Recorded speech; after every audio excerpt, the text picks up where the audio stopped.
The vampire melts to death, and the entire plumbing system takes a shit in the house. Vampire blood spewing out of every plumbing orifice. Out of your toilet, out of your sink, out of random cracks in your pipes. What? We take down another vampire with a holy water squirt gun. We have a wooden bow and arrow. Sam is apparently Legolas with that thing because a vampire's jumping mid-air, and Sam pulls out this bow and arrow with this wooden arrow and just snipes him.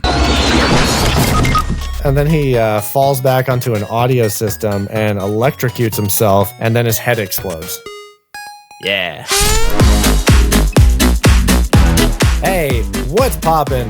Candy corn dogs. Yes, it is that time of the year. Something spooky is in the air. The wind's blowing, the leaves are dragging, and we're looking over our shoulders because there's something creeping. And we are not sleeping.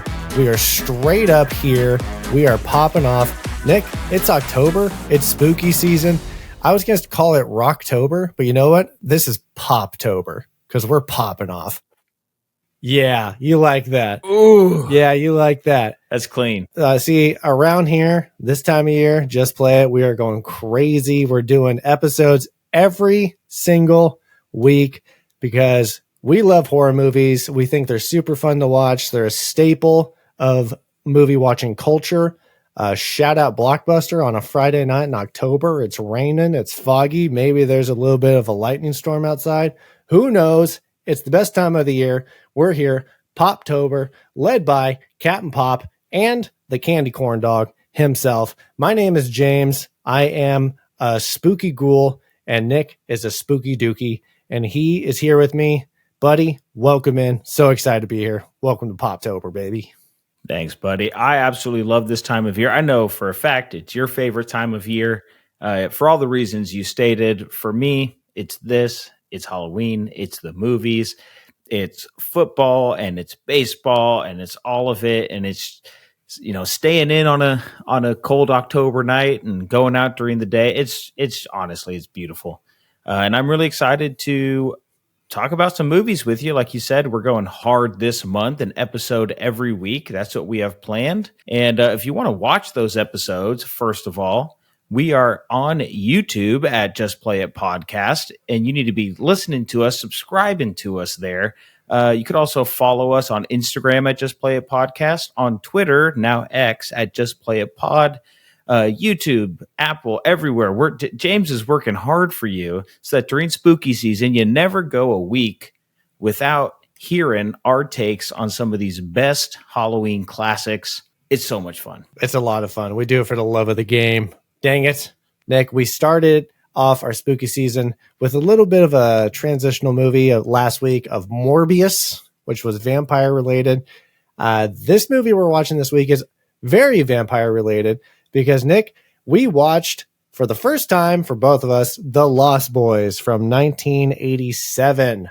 I've known about this movie for quite a while. A whole reason why we made this podcast is so we can expose ourselves to these movies. Cult classics, campy classics, horror classics.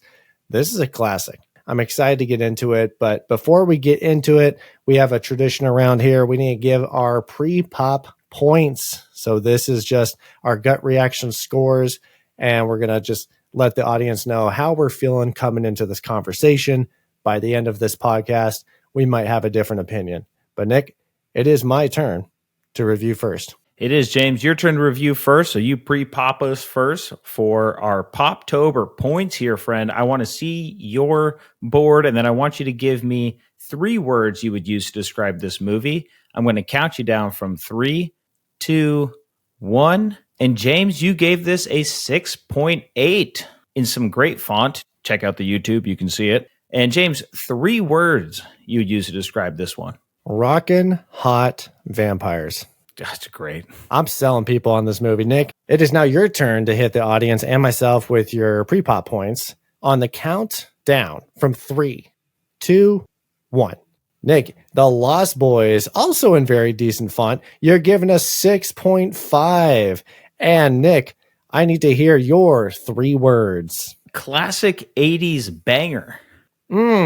All right, Nick, we have some modest numbers here. We're both in the 6s. We're both very similar to each other. We have some pretty similar words. With those numbers and those words, I think people can get some pretty good vibes of how we're feeling from this movie. Not to jump the gun, but I thought this movie was very fun. It was a very fun horror movie to watch. Something I was happy to watch, Nick. We were talking before the recording. We've been on a little bit of a absolute doo-doo streak. For those who are just catching up, it was Morbius, On Deadly Ground, 1994's unreleased Fantastic Four, Return to Halloween Town. It's been a tough month for the boys. So I needed this too. You know, the year's not over, so there's still hope for this season. But technically, this is our lowest rated season by our numbers. So not surprised. Let's see if spooky season can come in at cleanup and help us out here.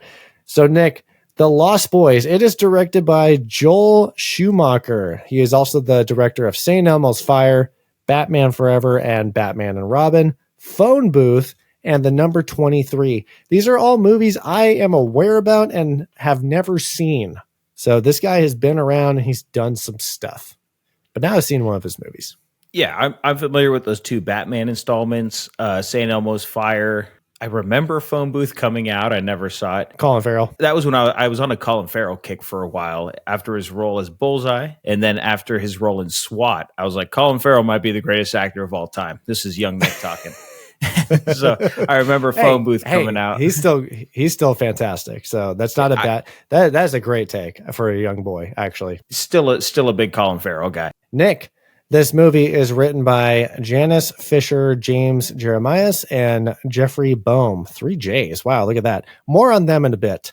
In front of the camera, we have Jason Patric, Corey Haim, Diane Wiest, Kiefer Sutherland, and friend of the show, Corey Feldman. We saw him in Spooky Season Year 1 in The Burbs. Corey Feldman is just familiar to October for us.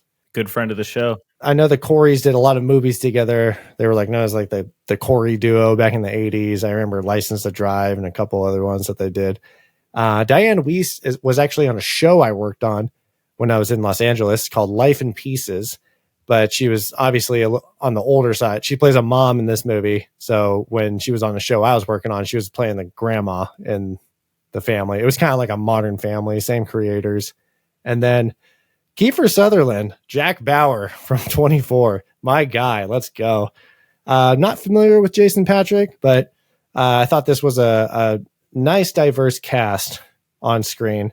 Nick, what are the dollar signs looking like for this one? Dollar signs. Our estimated budget is fairly modest at $8.5 million. And then box office estimated around $32.5 million worldwide. So it's a pretty darn good return.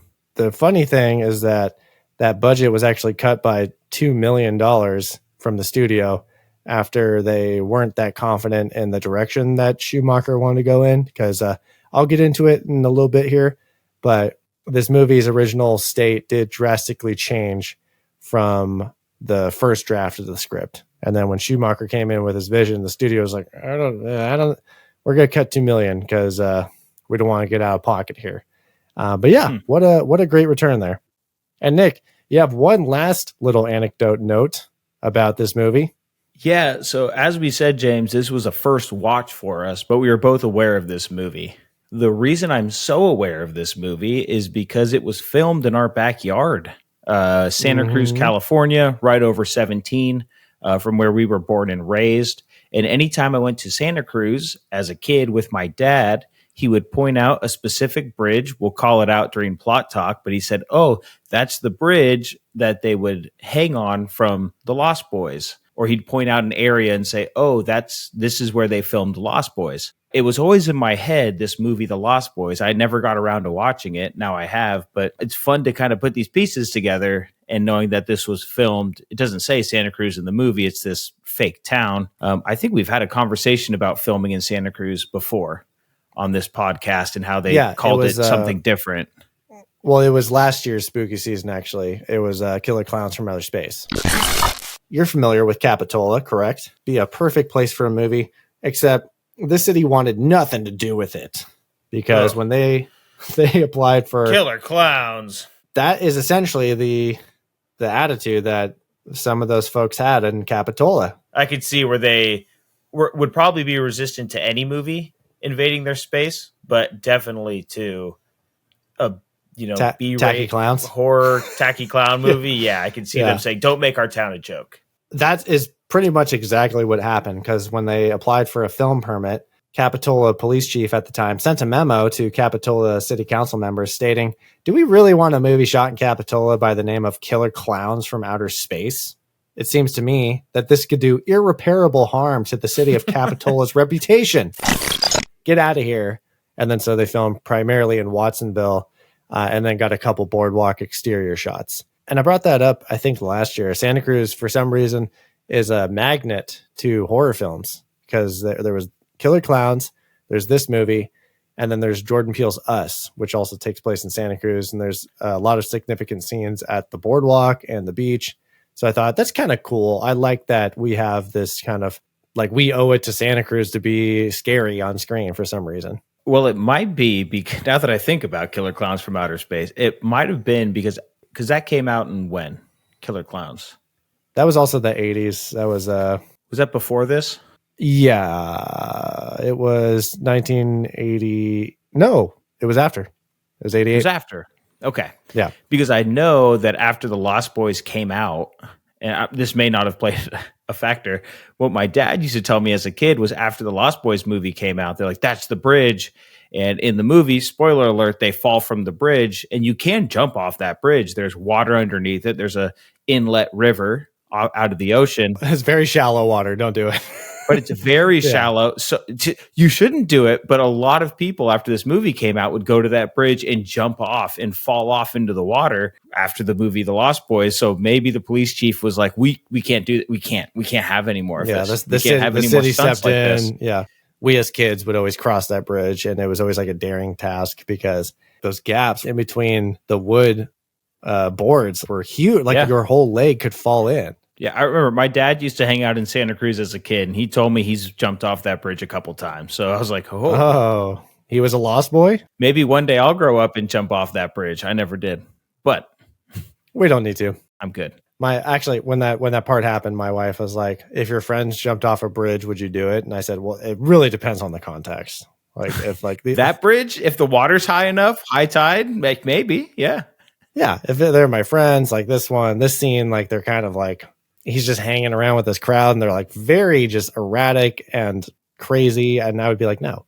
But if it's like, if my friend was in danger, absolutely. Or if they jumped off a 20-foot bridge into like 30 feet of water, I'd be like, yeah, that sounds like a really fun time. That is actually going to relate to something I'm going to bring up along with those writers. I'm just going to get into how this movie came about and why it was made. And then I'll pop the corn on Santa Cruz. So our boy, James Jeremias, he actually got the idea for this movie while working as a grip on Hollywood studios. And it was basically like a, what if the reason Peter Pan came out at night and never aged was because he was a vampire? So he was a big Peter Pan fan. Lost Boys is like, are you, is that sarcastic? Or is your mind actually blown? No, I explained this movie to my wife and I was like, yeah, it's called The Lost Boys. And she goes, oh, is it like Peter Pan? And I go, I think it is named, knowing that there's a group of boys who don't age, but it's because they're vampires. I go, I didn't think about that until my wife said it. I go,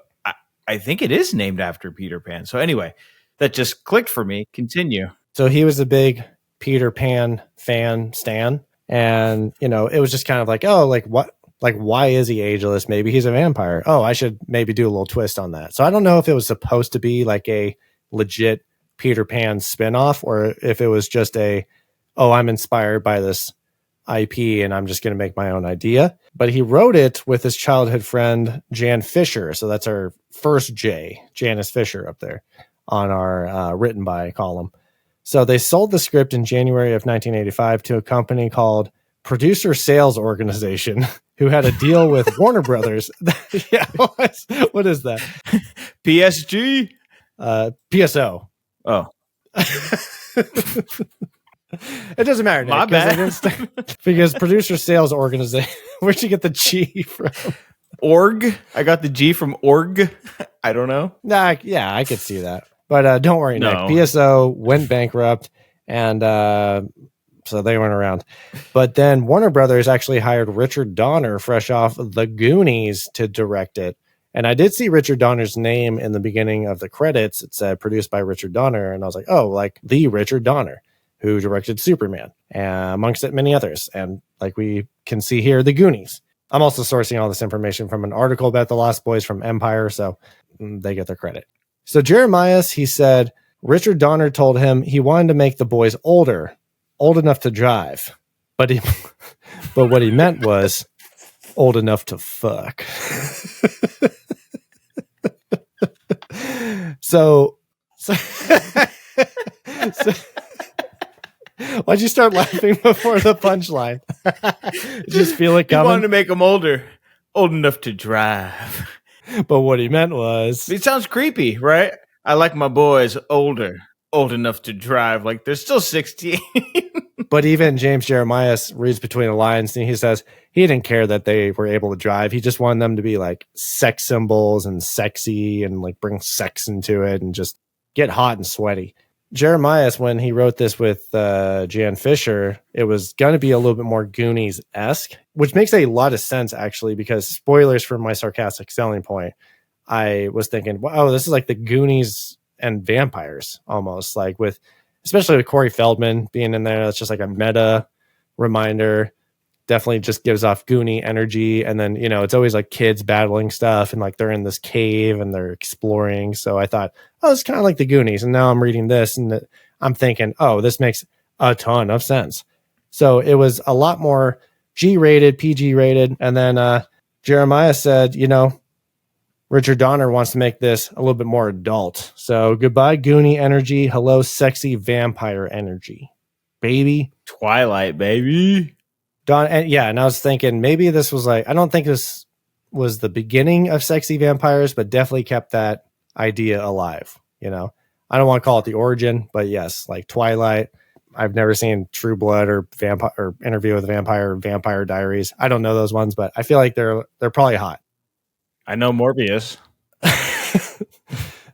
No, Donner wanted the writing pair to put out a third draft, but they were both unavailable. So he grabbed Jeffrey Boehm. So there's our third J. So he's kind of not really connected with the first two. The first two said, hey, let's make this movie. Let's make it all cute and Goonie-like and yada, yada. So then Jeffrey Boehm comes into the writer's room. At this point, the directing job for Lethal Weapon popped up for Richard Donner. So that's a complete script. He's excited about it. He says, you know what? I'm not going to direct The Lost Boys anymore. I want to go hop on Lethal Weapon. However, I will stay on as an EP, an executive producer. Donner's wife, Lauren Schuler, yes, Lauren Schuler Donner, who has been shouted out on this podcast before, a very, very successful producer. I think we brought her up when her name would pop up in movies that are well known, but actually a not well known movie that we watched in year one. I believe it was Volcano. My wife saw Kevin Feige in the credits. And that's when we're like, oh my gosh, Kevin Feige was the assistant to Lauren Schuler Donner back in the day. And now he's the head of Marvel Studios. What a small town. Just got to go fetch some laundry, some dry cleaning, get a coffee, and then you can run a studio. No, Kevin Feige is very hardworking. So we like Feige. I'm sure he deserves it. Yeah, we like Feige here.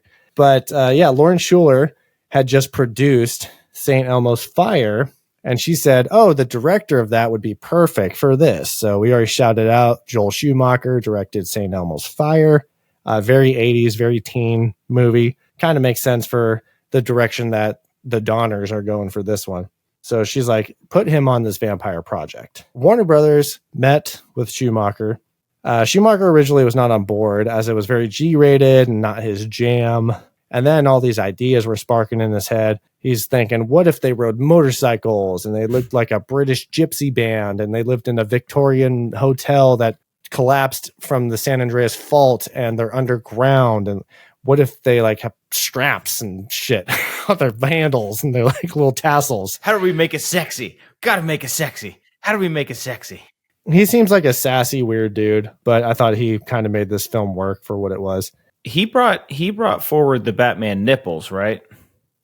In the bat suit. I guess so. And it kind of reminded me when I was reading like interviews and articles about this guy. He kind of seemed like one of those little bit of weirdos, like when we watched the first Mad Max, we're like, why are the characters so sexualized? So he was like, I want to make them cool and sick and sexy. So then he was coming up with a complete new vibe. And then Jeffrey Boehm, our writer, was on board to rework it with him. So I'm just imagining like Jan and James come back and they're like, what the hell happened to our Goonies movie? So Schumacher, and again, with the writers, like, I don't know, did they continue with the script or did they just get credit because it was their original idea? I never know how those work or how this one unfolded ultimately. But since Schumacher wanted his vampires to be sexy, he was, thinking, oh, like, wouldn't it be sick to get Billy Wirth on a motorcycle? He's shirtless and all he's wearing is a motorcycle jacket. And I just want it to be vampire eye candy. I said, I'm going to put him in a motorcycle jacket with no shirt and he is going to be a fabulous Lost Boy. And I was like, okay, like this is the energy coming from the director's chair. Fuck yeah, let's go. Our boy Jason Patric, the lead star, he got his love interest suggested for the casting for that. He's like, you should go grab, I forgot her name, Star. You should get Jamie Gertz. With a name like Jamie Gertz, she's got to be sexy. She actually is. So then I'm into it. Schumacher was making comments like, we didn't hire them because they were hot, but it didn't hurt that they were hot. And I've been accused of, why do I sexualize men and women? And my answer to that is, what's the problem with that? It's like, all right, hell yeah, let's get, we're watching movies. We want to see hot people. All right. Jamie Gertz was just in 16 Candles. I mean, yeah, she had the teenage boys going. I love when you explain why this movie was made and how it was made. And the whole time I'm sitting there going, this makes extremely good sense to me about how this movie turned out. Because you can chalk it up to like, oh, wow, what a cool idea. But it is so interesting. That's why I want to go on these little research journeys and say like, what's the deal? Comes from like a crew guy, some guy who's just in the grip department saying like, I want to make a cute little Goonies vampire movie and I'm going to write it with my friend. And then big name Richard Donner. So then when the studio buys it and the big name's attached, they're like, oh, hell yeah, but we're going to make some changes. And then you're just like, oh, okay. Yeah, no problem. You're paying me. Sexy vampires. Yeah. So then Richard Donner comes in and he's like, I can't do it. But hey, wife, Lauren, how about you kind of take over the producing reins to this? And then she gets Joel Schumacher involved, who is basically the whole identity shift in this movie. It all kind of stems from him. Jeffrey Boehm is like, yep, let's do it. So yeah, it's just crazy. It's like it starts as an idea, gets handed to Richard Donner, gets handed to Lauren Schuler, who just worked with Joel Schumacher, who got introduced to this idea and was like, I don't want to do this. It sounds dumb. And then he's like, actually, I do. And I want to do it my way. And then you get a movie, an iconic movie, actually. Who am I to make fun of Schumacher? Because he made a banger. He did make a banger. This movie was a banger, and there was a lot of banger activities apparently on the behind the scenes, which just not to lie, there's just ragers. They're filming in Santa Cruz. They have a hotel full of like 13 to 18-year-olds. This is the 80s, so there's a lot of just drugs going around and just bad behavior. And poor Corey Feldman and poor Corey Haim are out there, and this was just lawless times if you're a child actor in Hollywood. And then so Joel Schumacher was basically like, I don't want to go into it. And then Alex Winter, who is from Bill and Ted's Excellent Adventure, he's one of the vampires. He's like, yeah, there's some wild shit that would happen at those hotels. And I was just like, I don't want to think about it. You know what I was doing at that age? I was down in Skittles and Diet Pepsi at my house. That was a party. All right. I wasn't doing Coke with the Corys. Did we have it wrong? No, Nick, we had it right. But Jason Patric actually turned down this movie 5 times because he was not interested in teen vampire movies. That's fair. Didn't want to wear the makeup, didn't want to do the teeth, and didn't want to fly. So Schumacher finally broke him down and promised that he wouldn't have to wear makeup, wear the teeth, or fly. And of course, that was a lie. I was going to say, all 3 of those things were true. But, he pulled it off. Just do some drugs, boy, and we'll see how you feel tomorrow. Have some fun. This movie was a fun hoot, and part of that is being based in Santa Cruz. What a cool backdrop. Like I said, just love that we make Santa Cruz a horror town in movies. And Nick, we noticed that the town was named Santa Carla, and we're like, okay, they're going with a fake city name. All right.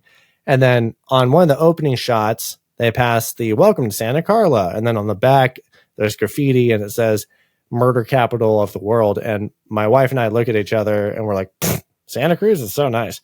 Well, Nick, I got to pop the corn because apparently this was the murder capital back in the 70s. This was insane. I didn't know about this. You're nodding your head like what do you know about Santa Cruz in the 70s? It was a great place to disappear people, from what I know.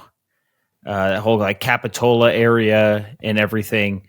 I do know that there was actually a mob presence in south of San Francisco, a lot of Half Moon Bay, and they'd run a lot of stuff out of Santa Cruz, and there was a lot of crime, a lot of organized crime. And then on top of that organized crime was a lot of like drug related crime.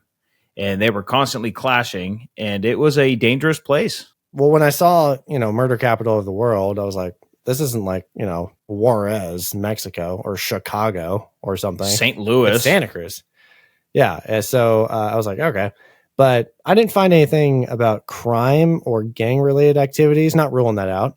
But it was actually mostly like serial killers in the 70s. There's a lot of serial killers around Santa Cruz in the 70s. So was this actually the murder capital of the world? Apparently. Because in the 70s, California especially was very murdery. You had the Manson murders in LA, you had the Zodiac killer in San Francisco, and Santa Cruz actually had a few of its ugly moments in the serial killing activities. Just going to reference info from two different articles. One is from Lookout Santa Cruz, and I think it's more like on the Vista Lookout, not like Look Out Santa Cruz. It was just, but with the murder story, I read it as Look Out. But it's Lookout Santa Cruz, and the article is when this was the murder capital of the world. Local author explores Santa Cruz's nightmarish moments by Wallace Bain, and then the other one is from Good Times when Santa Cruz was the murder capital of the world by Jeffrey Dunn. So Nick. In the early 1970s, Santa Cruz was home to a string of grisly and horrific murders by serial killers. 1970, John Linley Frazier murders 5 people. He murders a doctor. So Dr. Victor Ota, his wife, and their 2 preteen sons, and the doctor's assistant. He shot all 5 of them, pushed their bodies into the family swimming pool located at their mountaintop home. And Frazier was arrested a couple days after their murders. Apparently, he began hearing voices in his head instructing him to kill. And then it also came in the wake of the highly publicized Manson trial.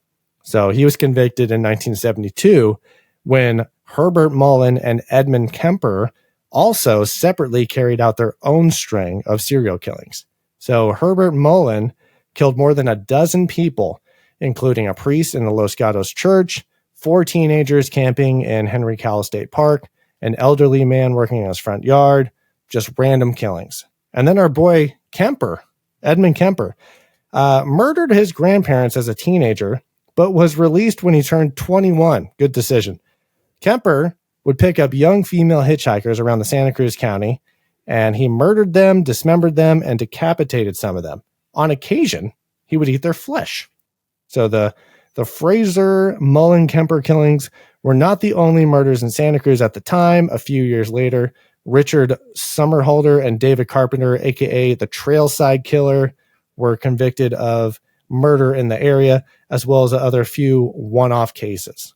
So I thought, why was Santa Cruz such a hot spot for murders and serial killing? And like gruesome murder, not like you were talking about, like gangs and crime. This is like fucked up shit. Yeah. This is spooky fuck. This is not even spooky. This is fucked up horrific shit. Psycho shit. It's not fun. Yeah. Like it was wild. So I thought, I had no idea that Santa Cruz was this weird haven for freaks with psychological issues to carry out these insane, horrific, violent acts. Kind of makes sense, actually. Santa Cruz makes sense for being the setting for a horror film.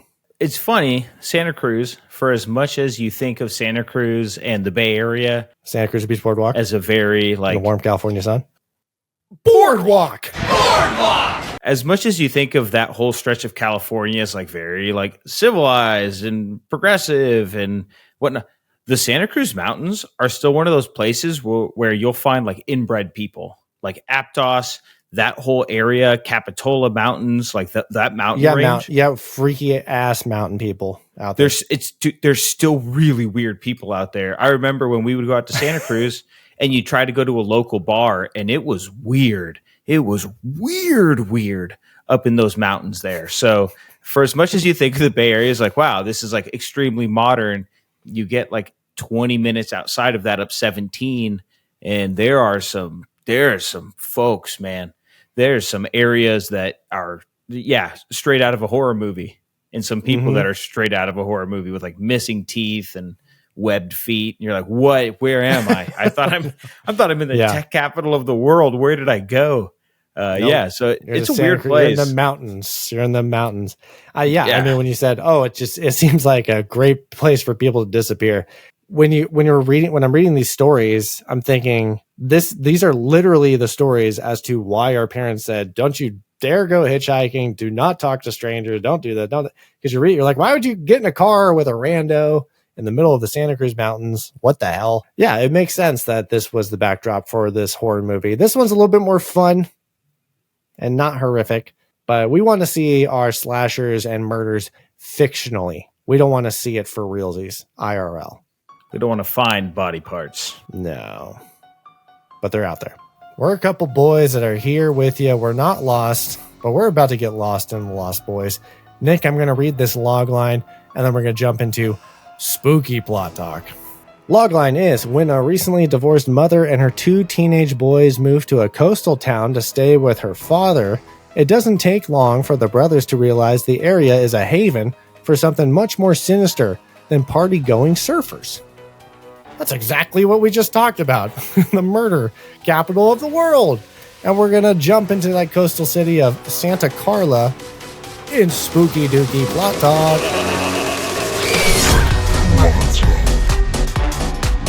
All right, James, well, we talked about Santa Cruz, and if you've been to Santa Cruz, you know that one of the key features, if not the key feature, is the Santa Cruz Beach Boardwalk. And we're going to start on that boardwalk, and we got some boardwalk troubles. So we're going to get introduced to our gang here. We don't know they're vampires yet, but this is them. We know they're we know they're vampires. Yeah. They're going to be causing some trouble on the carousel. And this poor boardwalk security guard's going to come in. They're harassing a gal, and they're causing some issues. And poor security guard's going to come up and says, "Hey, thought I told you to stay off the boardwalk." And I thought to myself, "Oh, this guy's dead."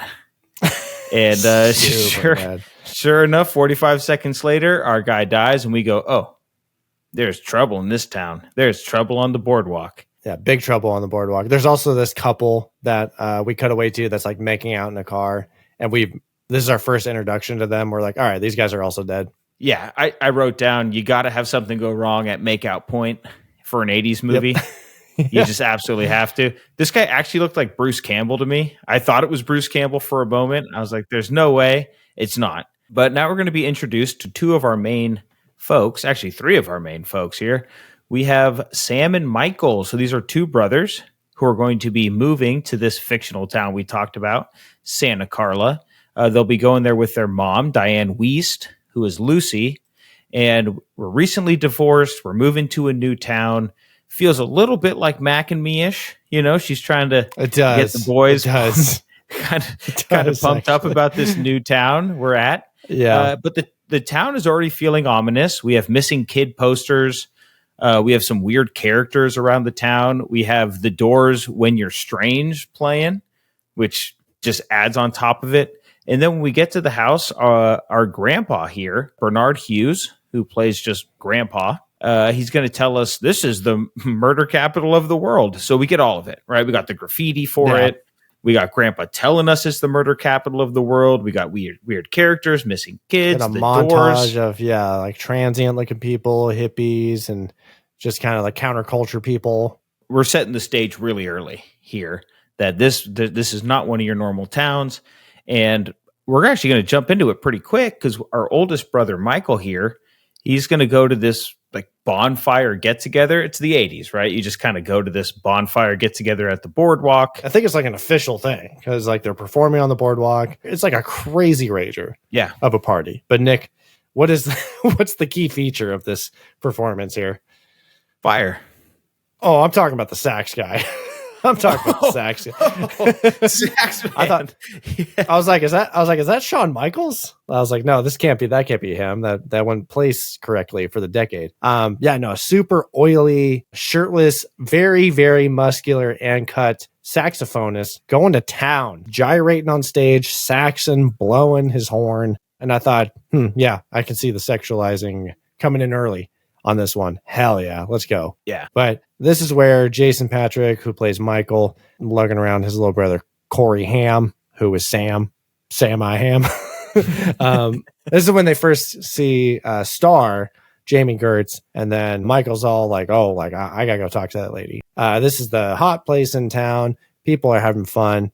And then we got to go find Star. So she's going to be very connected with the local biker gang, which is these mysterious people that we know are vampires. But if you never saw this movie before and didn't know anything about it, then you wouldn't know they're vampires. But David is going to be the lead of this biker gang. This is Kiefer Sutherland. This is Jack Bauer, 24's finest right here. These are the guys who are causing carousel trouble earlier. This was our opening scene, rabble rousers. We're like, oh, Star's connected with these guys. Nick, we're going to get into a little bit of a dirt bike chase through the woods. I see you put in parentheses 80s, very 80s, very reckless. Like, oh man, like, what are you going to do about it? How are you man enough to do it? And do these hyperly dangerous acts of bravery and bravado. It's so funny because he goes, meet me out at the point. And Michael tells David, this bike can't beat you out there. And he goes, we'll just try to keep up. It's like, how does Michael know where this point is? He just moved to this town. He's never been here. Very much like The Wraith. You know, that was like a movie of like 80s street racers. They're like, what do you think you got, chump? Yeah. Meet me on the streets. It's like, they're going through the woods in the fog. It's like, okay, but he's going to riding underneath the docks. We're doing this all for the girl. It's a good reason. Yeah. And David seems impressed by this, but they go to this cave underneath the cliffs. This was the old Victorian hotel buried by the San Andreas Fault that Schumacher I don't know if it was a thing. Yeah, I don't know if it was ultimately a hotel in this movie, but yeah, it's some sort of like collapsed like room that's now underground is the cave. When they hopped into this cave, Nick, that's when I thought I like the vibe of this movie. I like how unique we're being with like the aesthetics and the style and like the costumes and just the outrageousness. It's a little bit of camp meets horror. Schumacher did describe this as a horror comedy, which I'm a big fan of. Yeah, if you're going to do it, commit to the bit. We've said that a ton on this podcast. Don't half-ass it, full-ass it. So if you're going to say, hey, we're going to be kind of that cheesy, campy 80, we're going hardcore with the aesthetics, go for it. Go all out. And that's something this movie did, and I think they did a good job of it. Hats off to them on that one. I was a huge fan of that. But this biker gang isn't a biker gang at all. They're actually basically a vampire crew, a coven, if you will. And this is their cave that we find out later they sleep upside down in. They go full vamp. They have a big interest in Michael, and they're going to pressure him into drinking some blood. This is like some special blood that's going to turn him into like a half vampire. Also trick him into eating maggots. And they say, hey, you want some rice? They hand him like a takeout Chinese cup. And he's like, I don't know. He's like, 1 billion Chinese people can't be wrong. It's good. And you're like, okay. And then he eats it, and they're like, ha, it's maggots. And he looks down, and it's maggots. Like, how did you not see that? Well, how did you not know? How did you not look at your rice? Or did they turn it into maggots after the fact? Yeah, I have magical powers. I have a question about this. The blood that he drinks, the drink that he drinks is out of like a big kind of crazy wine bottle chalice looking thing. We don't know it's blood. We know it's blood. But like on paper, we don't know it's blood, and Michael doesn't know it's blood. This ends up being David's blood. We find that out later. That he drank David's blood, and then he's going to turn into a half vamp. I did think he was getting tricked, but at one point Star says, it's blood, Michael, and he drinks it anyway. She says this to him. It's blood. Michael. Yeah, sure. Yes, she does say it, but I think he's kind of like, the juice has consumed him. I think he was consumed by the juice. The juice. Yeah. And then with the maggots and the worms, I had a question. I said, can David manipulate reality or can he manipulate people's minds? Because when he hands them the carton, we don't necessarily see the rice. And then when he's like, are you enjoying those maggots? And then he looks down, there's a bunch of gross little chubby looking maggots crawling around. And he drops them. And then when he looks down at the ground, it turns back into rice. And they're like, what's your problem? It's just rice. And then he's like, here, have some noodles. And then he sees worms. And he's like, those are worms. And he's like, no, look again. Then David starts eating them and they're just noodles. So I didn't know, like, could they physically change these things? Or I feel like it's the latter. I feel like they can manipulate people, but I don't know how. I don't know how that power is. That's an unexplored power, if that's the case. Why don't you eat those maggots? Hey, Johnny, why don't you race? You fucking maggots. Oh! Speaking of that, I wrote down Michael is the new Johnny. Johnny. Because they say Michael so many times when they're trying to coax him into their group. Come on, Michael. Do it, Michael. It's a reference to a movie we watched earlier in the year called Street Racer. It was a straight-to-video movie about street racing, obviously, with that title. And then so the main character, Johnny, everyone always says his name. Side characters, antagonists, love interests. So it's Johnny. And then with David and his gang, they're always like, Michael. Hey, Michael. And then there's this whole kind of like trance montage when they're kind of hypnotizing him. And like there's superimposed Kiefer Sutherland going like, Michael.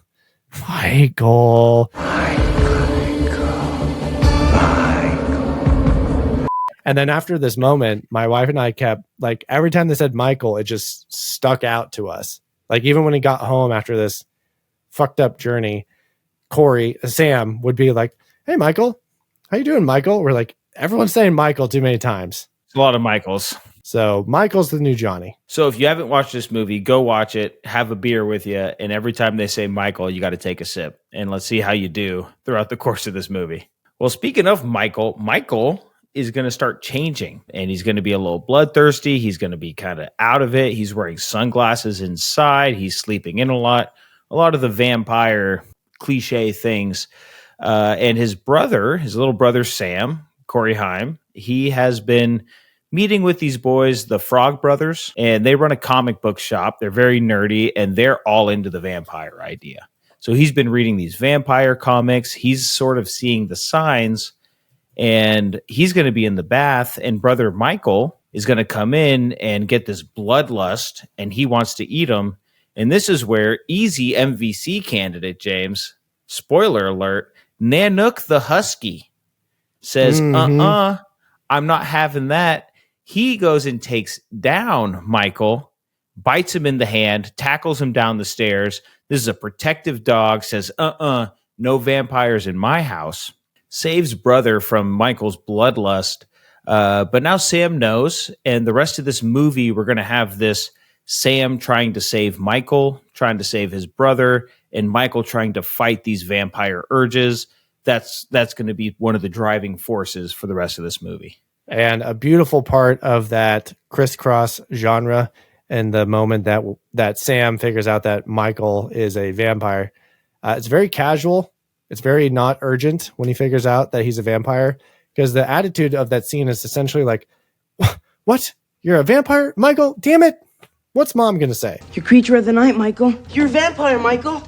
My own brother, a goddamn shit-sucking vampire. Oh, you wait till mom finds out, buddy. Very casual. Yeah. It's not like oh my God, he's different. It's just like, well, don't dang it, Michael. What are we going to tell mom? Michael says, don't tell mom. He goes, it's not like you got a D in class. You're a vampire here. Like it's, yeah, the way he, it's something like that. It's like, oh, this wasn't like a writing mistake. This is supposed to be a little bit of a comedic tone to this movie. So the Frog Brothers are also a little bit of a comedic duo. And I just did want to shout out, I like that they included a little bit of a nerding out of the Superman comics, because I thought, oh, maybe they threw that in for Richard Donner, because he directed the Christopher Reeves Superman movie back in the 70s.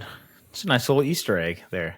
Easter egg, I believe. Also, does Corey Feldman always wear headbands? Yes. I feel like I always see him wear headbands in movies. Is that like a thing he does? I'm not sure, but he it appears that way now that you bring it up. I feel like I remember him wearing a bandana in The Burbs. I feel like, I don't know if I have Mandela effect from saying that, but I feel like he's probably like that in The Goonies.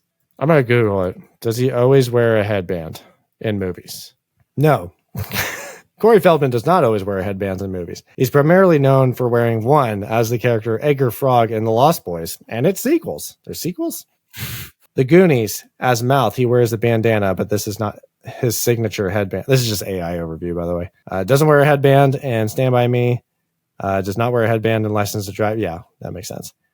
Okay, yeah. Maybe I've just seen the movies where he's wore headbands. And I associate I'm looking up The headbands with Burbs. I don't see a headband.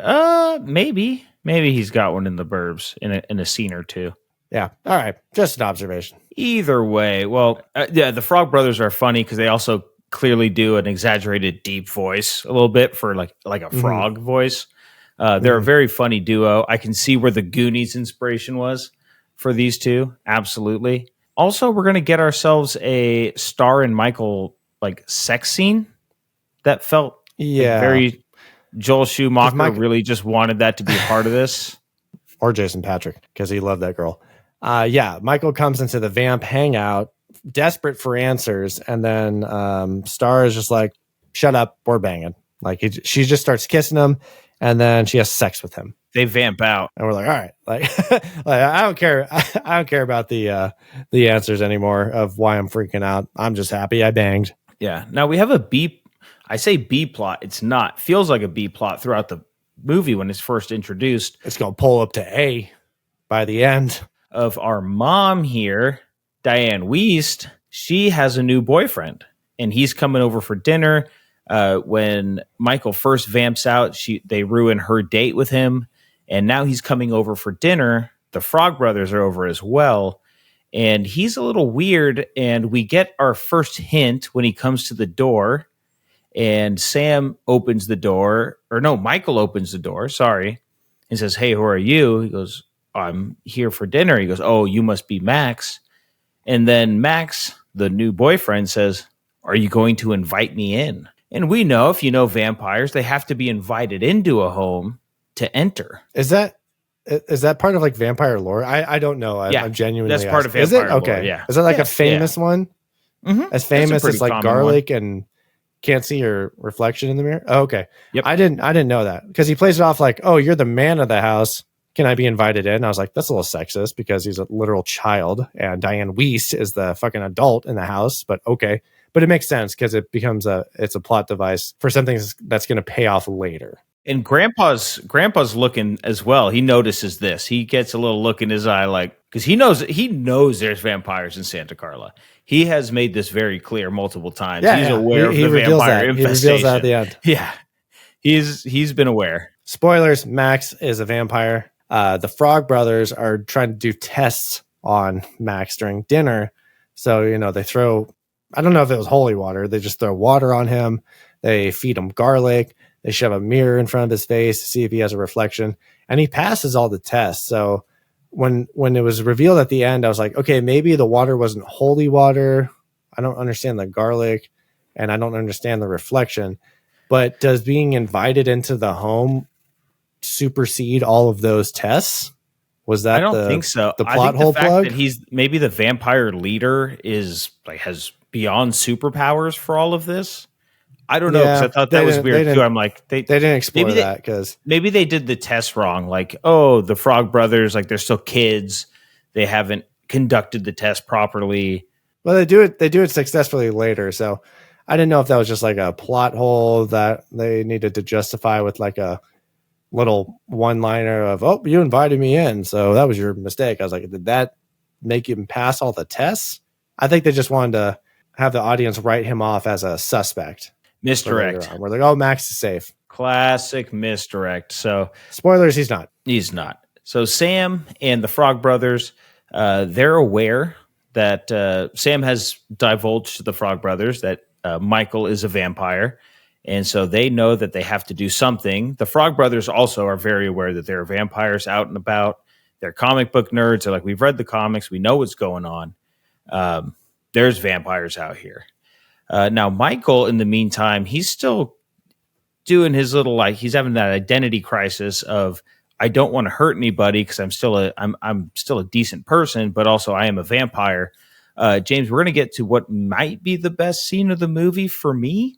They're going to roll up on a bonfire. Again, anytime the sun goes down in Santa Cruz, somebody has a 50-gallon drum with a fire coming out of it to start a bonfire, because that's what we do in the 80s. And so there's a bonfire, and Michael is with the biker gang, quote unquote, with Kiefer Sutherland's crew, David's crew.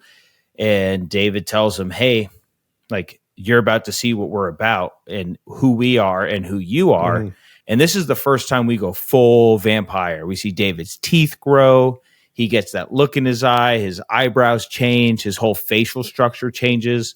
We got some like yellow eye contact lenses with like red edges around them, and the sharp teeth.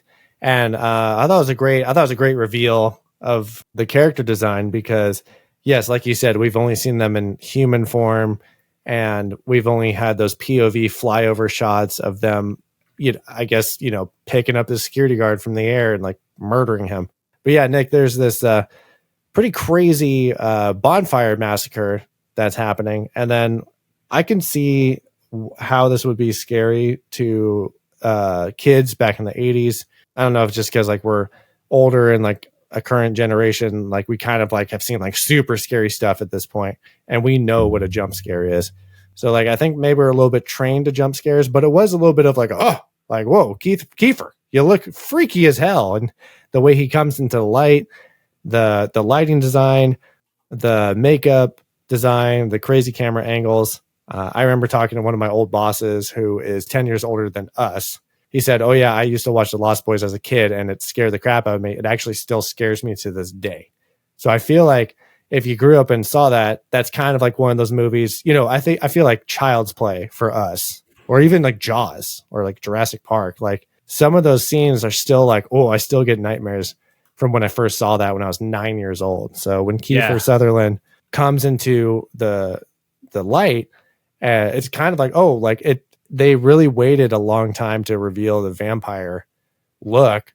And I thought that was really smart, because it kind of felt like, oh, wow, okay, we kind of upped the ante here. It's all been kind of like we're relishing in the mystery, and we got the, the sexy side and funny side. But now we're kind of going, oh, these guys look freaky. And then this murder scene, again, that's another like 80s scene I can see where a young kid watches that and they see some guy's scalp get ripped off, and Kiefer Sutherland's like biting a guy's head, and there's like fake blood spraying out. It's very traumatizing. Yeah. But very, very fun, very captivating, very 80s horror movie. Yeah. The movie goes, it's not 0 to 100, but like you're cruising along at like 30, 35, the whole movie. And then this scene, you ramp up, you're like, here's the vampire. And then not just here's the vampire. And they're about to go murder a bunch of people. Nick, and you get a lot of that. And then you keep switching over to. You vamp up.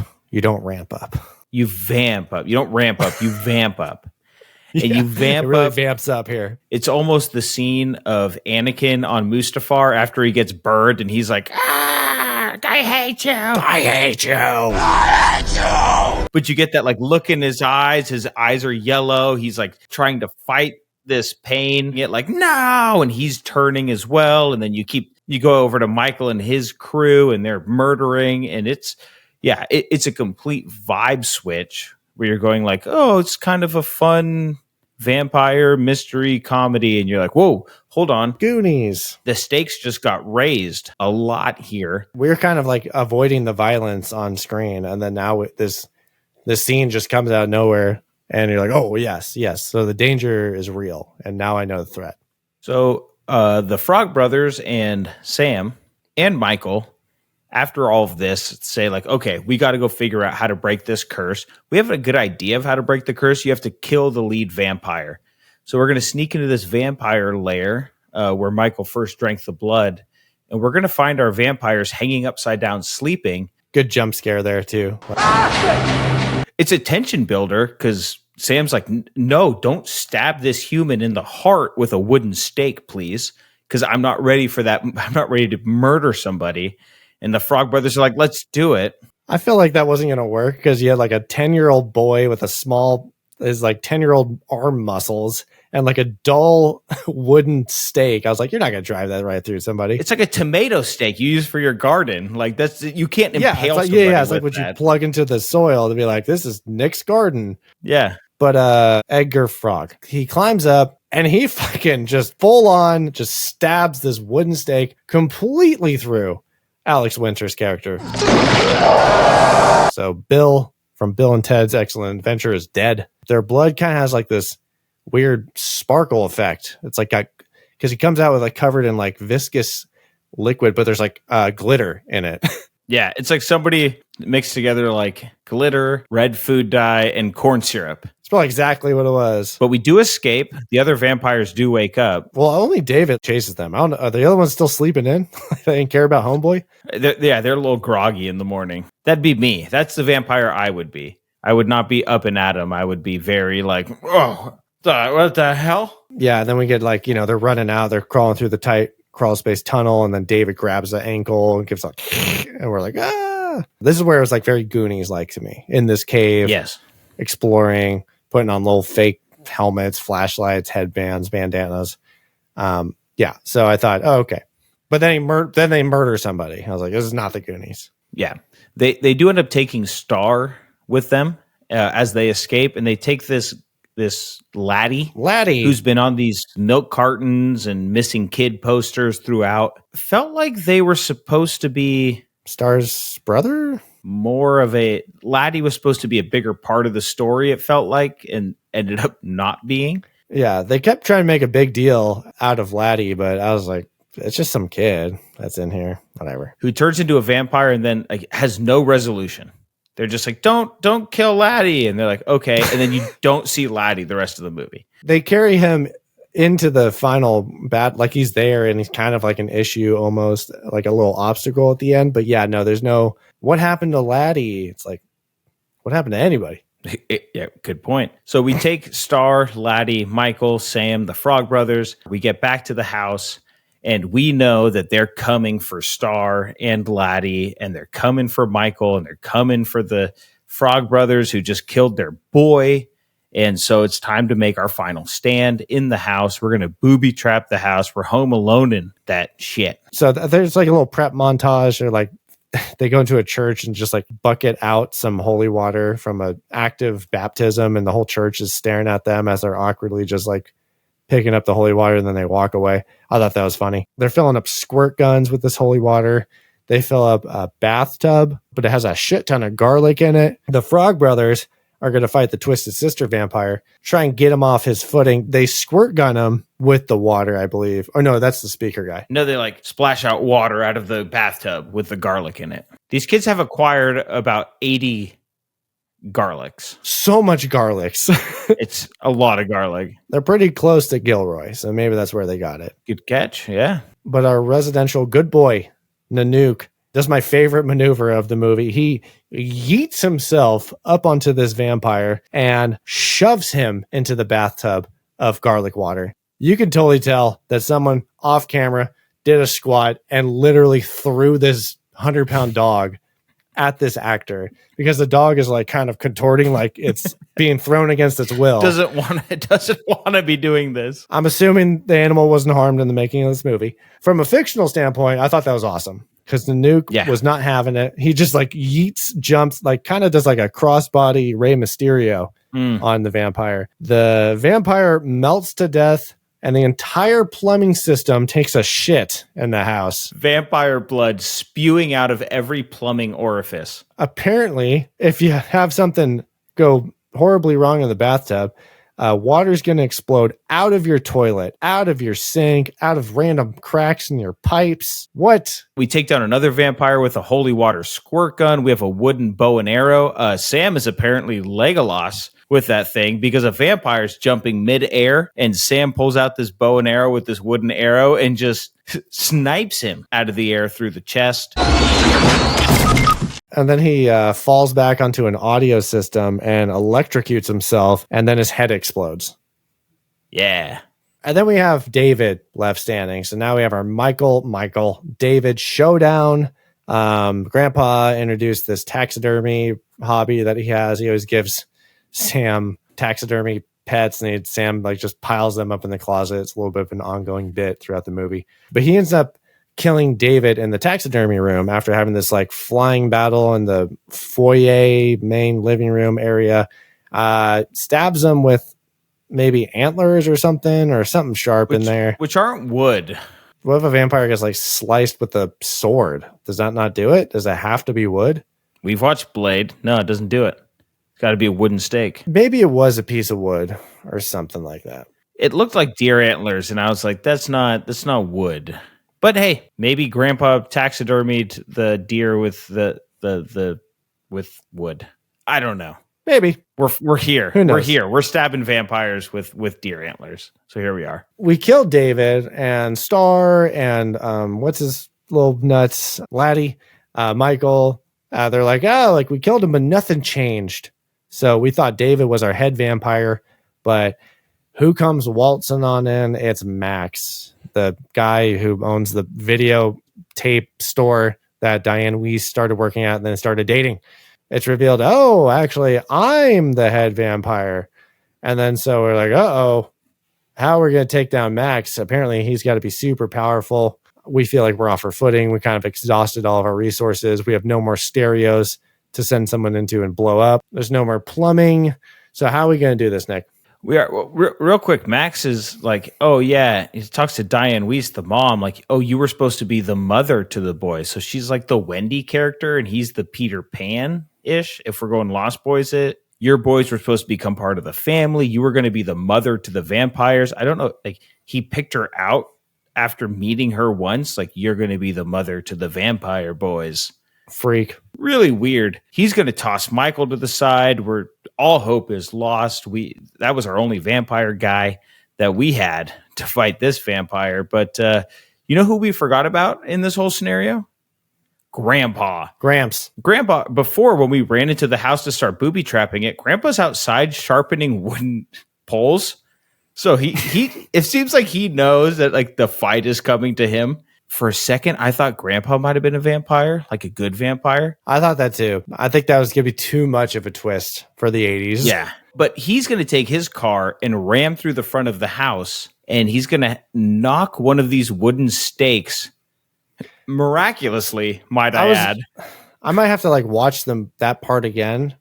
Oh, I watched it about 5 times. There's that stake was not attached to the car. It was that like tied to the hood of the car? No, it was not. We could rewatch it. That's totally fine with me. I'm telling you, I watched that scene about 3 times because I'm like, there's no way. Let's see. Are they not attached to the car? He has them on top of the hood. I think this was a planned attack. Well, then Grandpa's John Wick. I had the same confusion as you because I thought, was that just random wood from the debris? But they are those sharpened wood poles. Correction. The wood stakes poles, sharp, very sharp poles, irresponsibly sharp poles, are not part of the debris. They are not on the hood of the truck. They're actually in the bed of the truck. Grandpa reversed that shit into the house, and then they flew out of the bed. Because I was like, oh, like I see headlights. I see something. Okay. So there's this shot where you can clearly see tail lights. That might be a reverse light, but the other one's out. And then you could see the bed of the truck with a bunch of wood poles in it. But the weird thing is that there's floodlights facing the back. So that's why I think you and I registered that as the front of the vehicle. Because on the roof of the truck, there's 4 lamps that are illuminating what would be the back of the truck. Are you giving me a skeptical look like you don't believe me? Because I'm literally looking at this.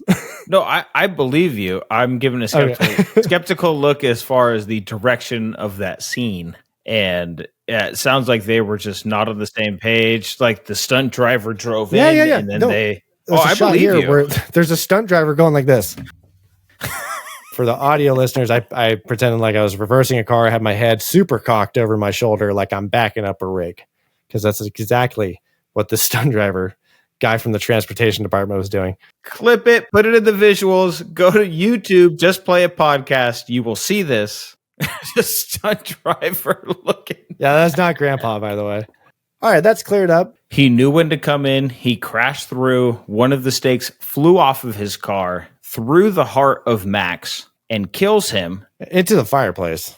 And it blows up. And Grandpa ends the movie on a line. He says, "Something I never could stomach about living in Santa Carla, all the vampires." But yeah, and then we hit credits. I don't want to undersell Max going into the fireplace and then blowing the fuck up. It like he did blow the fuck up.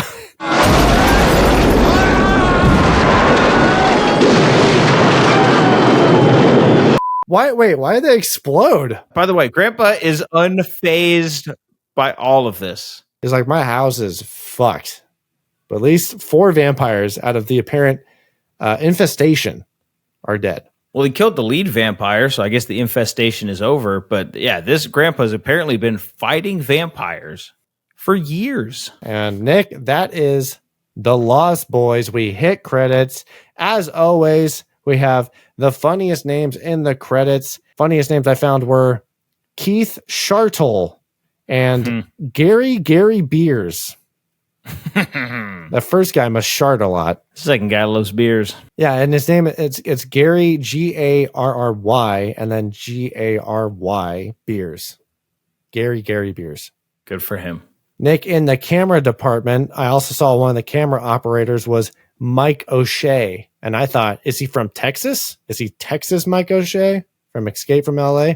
I don't know. Yes. All right, Nick. The Lost Boys credits, plot, and fun facts are in the books. Time to get into the post activities, which is our awards. This is the mini pops, or as we call them around this time of year, tricks and treats, baby.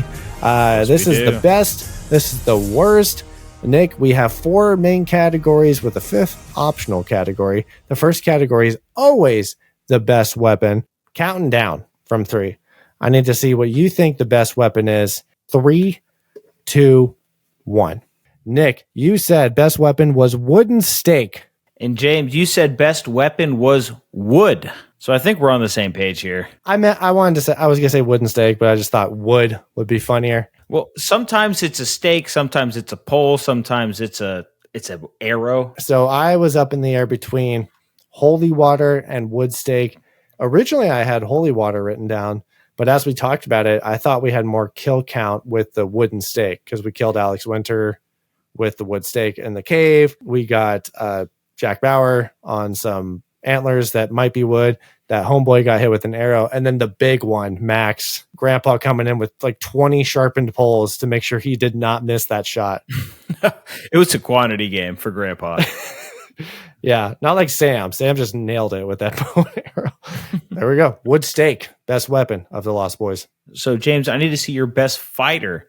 Counting you down from 3, 2, 1. James, your best fighter is David. You have some vampire fangs in there. And Nick, your best fighter is also David. Look at that. It's David. You could say Grandpa. You could have said Michael because he killed David. I'm just thinking it's all a vampire's game. I would personally rather see Kiefer Sutherland's iteration of a vampire in the Cinedome and our fake fighters tourney at the end of the year rap party. Also, we're talking body count. The bonfire massacre was savage. So yeah, David, best fighter. Easy. And our next category is going to go ahead and be the most valuable character. I would love to see your answer. Let's reveal it to the crowd. Counting it down. 3, 2, 1. Nick, you said MVC was Nanook, our good boy, the little doggy. He sure was. And James, you said our NVC is David. You crossed it out and said, nah, it's Nanook with a little doggy paw there. I was going to say, I personally love Huskies. Nanook, Nanook of the North is a legendary Husky who did the Iditarod. I think the story of Balto. Do you know Balto, the animated movie? Oh, I know Balto. Yeah. Voiced by Kevin Bacon. Yes, it was. It was just a legendary sled dog. I loved it. Once they said Nanook, I was like, this is my guy. He saves Sam. And then at the end of the day, he pushes our twisted sister fella. Yeah, yeets him into the bathtub of garlic and just a homie the whole way through. Almost went Grandpa, but nah, Nanook all day. Dog seals the deal. All right, James. Well, one of my favorite awards that we do every podcast is our biggest piece of shit. And James, I want to see your biggest POS. I'm going to count you down from 3, and I want to see it. Ready? 3, 2, 1. And James, I see you wrote down David. You also wrote down David. It's David. David, you almost swept the awards with your nasty, violent, captivating character while also being a giant dirtbag. But a dog comes in and steals your glory. Happens to the best of them, James. Making people eat maggots, turning people into vampires, going out and murdering. I mean, you're a big piece of shit if that's your deal. No question about it for me. Now, Nick, if we had a best yeet, I think we need to just spell it out. Do we count yeeting yourself? We have in the past. I feel like we've transitioned into the throwing an object or batting an object. I'm not sure about yeeting your body. I feel like that's just jumping or diving, because the Nanook bathtub yeet. I mean, someone clearly yeeted him off camera, but how do we feel? We do have precedent for yeeting yourself, doing a yeet. Also, a very famous yeet on this podcast, on this channel, is our guy from Cruel yeeting himself across a hallway, yelling, "Yeet!" But he did say yeet, so that was valid. Yeet. Yeet! We do have precedents for yeeting yourself being the best yeet on this channel. So that's just a grandfathered loophole. I think so. All right. Well, Nanook is my best yeet of the Lost Boys, when he just yeeted himself up to knock Twisted Sister in the bathtub. I have to agree. The only other yeet that I saw in this one was when Michael tries to take on Max after Max reveals himself, and he jumps after Max, and Max yeets him up to the second story effortlessly. It's a good yeet. We do love a yeet on this channel, but Nanook is a damn good yeet into the garlic bath. So best yeet of this movie, Nanook. All right, Nick, that's our awards. Now we got to transition into the final review. We're going to get there via our sarcastic selling points for The Lost Boys. I'm going to go first. Hinted at it in the beginning. I said this is PG Goonies versus PG-13 vampires. Yeah, I said campy 80s Twilight. Final review. Fight. That's going to bring us into the final review officially. So, Nick, we're going to get into what the other guys are saying about this movie, followed by what we think about this movie. Starting out with Rotten Tomatoes, 75% of the critics like this movie. Yeah, and bumping it up a little bit, 85% of the people said good movie. And we're going to bump it down, per usual, via Metacritic. The critics are scoring this with a 63, a 6.3 on the candy corn scale.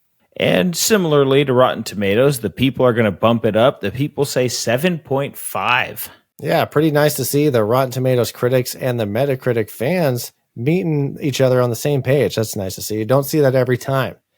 And now for our garlic water. Bonfire Slaughter. Wood Staken, and Balto is Kevin Bacon. Riding motorcycles with maggot-eating Michael. Brought to you by Santa Carla, the murder capital of the world. From IMDb, a 7.2. It's spooky. Taking shots. How on the same page from we are. The same blood chalice. That is us. Nick, that was what the other review said, but there's always something funny to be said from those people. What was the funniest review you found on the internet? James, the funniest review I found from Rotten Tomatoes by inactive user now. The profile has been deleted, but they gave it a 0.5 star, and they said second worst movie ever, just behind Kung Fury. Okay, I disagree with that. Fuck you. At least it deleted his account. Yeah, delete your account. Never review a movie again. All right, Nick. I'm reviewing this first, right?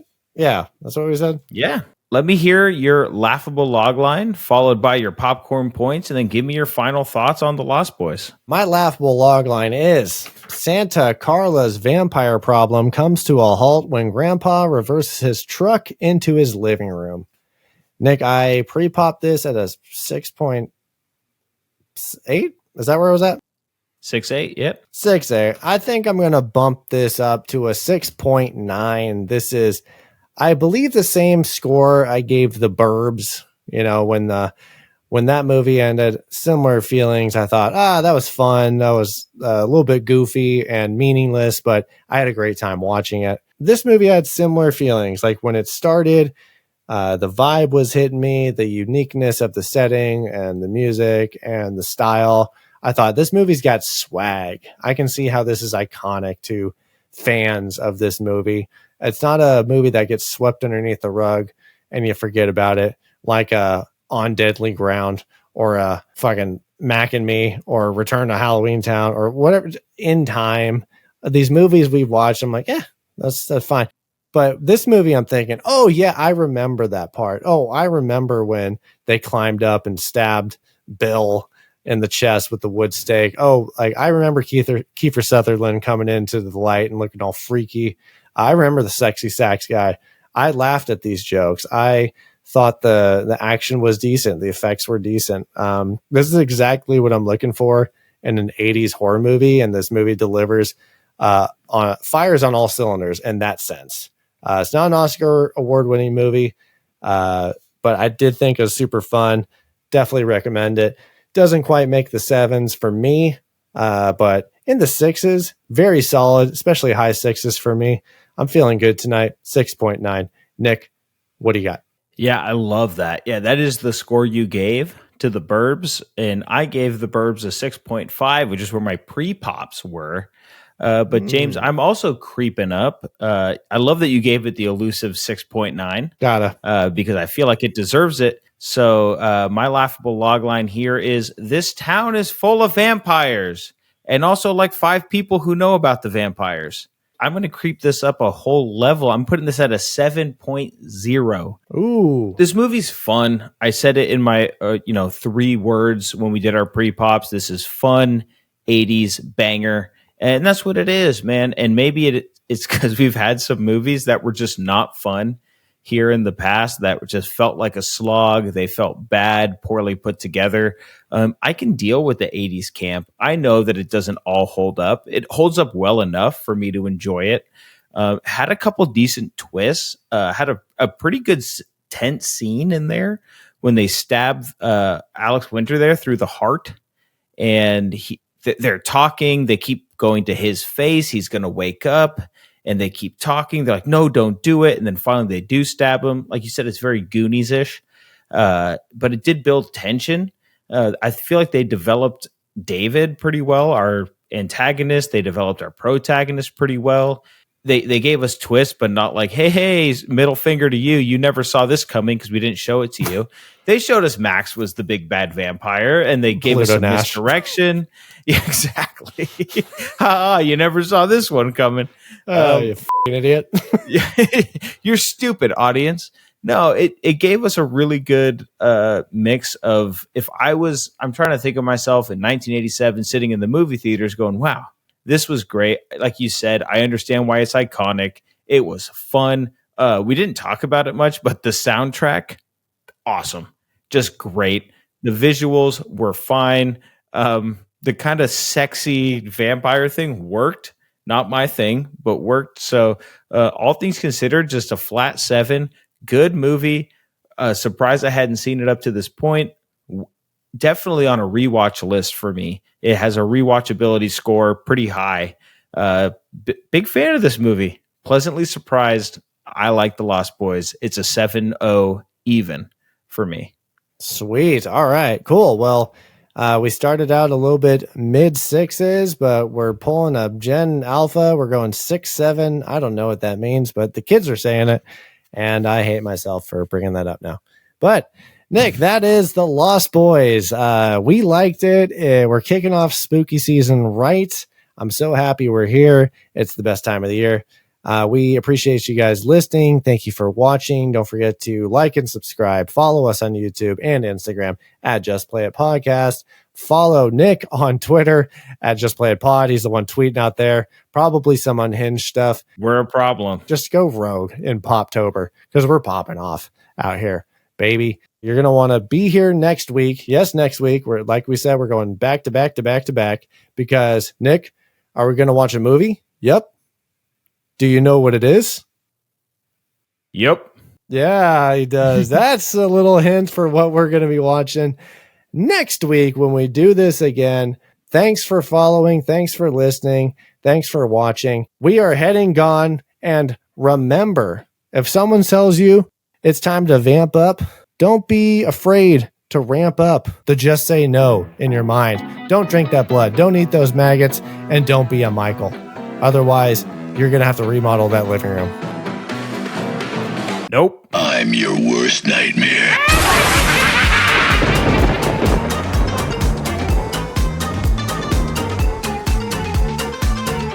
Well, I'm going to the beach where I